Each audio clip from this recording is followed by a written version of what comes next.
June 1st marks the first day of hurricane season. And while we're talking about hurricanes, have you ever noticed how they almost always come off the coast of Africa and how they trace the same exact route that those slave ships took across the Atlantic? Well, the old folks say that's not just the wind, that's the ancestors, stirring, moving, letting the world know they're still here. Because some say hurricanes don't just form, they follow memory, they follow pain, they follow power. And if you've been paying attention lately, you know the ancestors have been busy. Because just like the ocean was used to bring us into bondage, it was also used to chase freedom.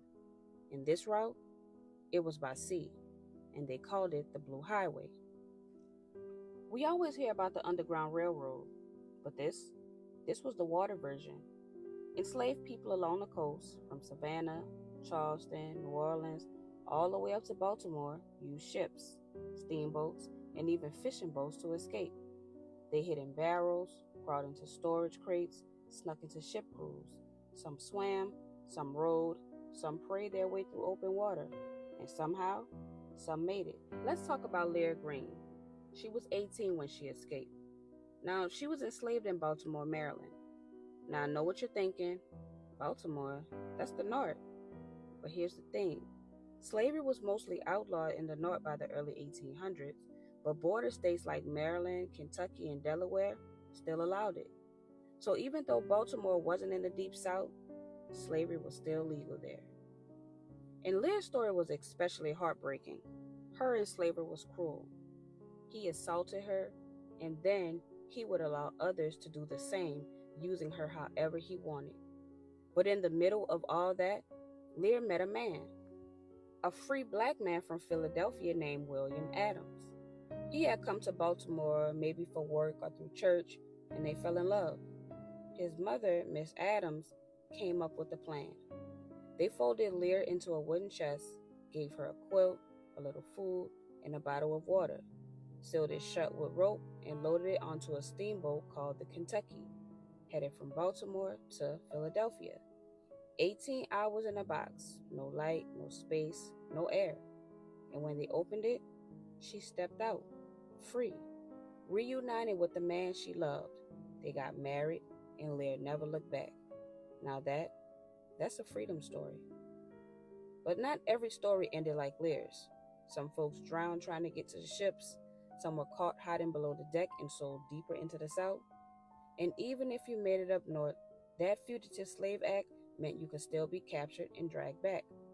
Freedom wasn't just a destination, it was a gamble. Now, let me tell you about Moses Roper.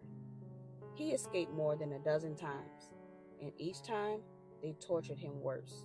They whipped him, crushed his fingers, smashed his toes. They even lit tar on fire and burned it onto his head. But he never gave up. Eventually, Moses made it from Florida to Savannah, snuck onto a ship disguised as a steward, and got to New York. And when bounty hunters got too close, he dipped again, and this time to Liverpool. And he didn't just escape, he wrote a book about it. He documented his resistance. He told the world what they tried to hide. This wasn't random, this was a whole system. Black dock workers, sailors, and families worked together. They passed messages, studied ties, and watched for which captains might turn a blind eye. Escaping by sea took strategy.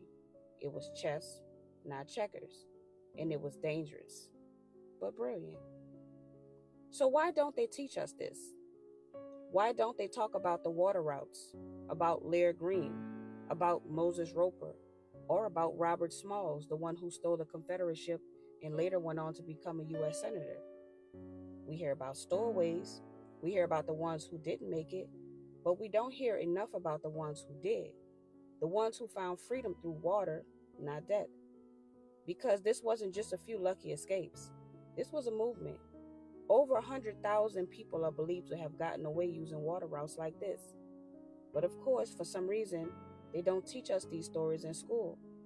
Because the rule is, if it doesn't get written down, then it didn't happen. But the crazy part, Moses Roper did write it down, and still, they left it out. Why?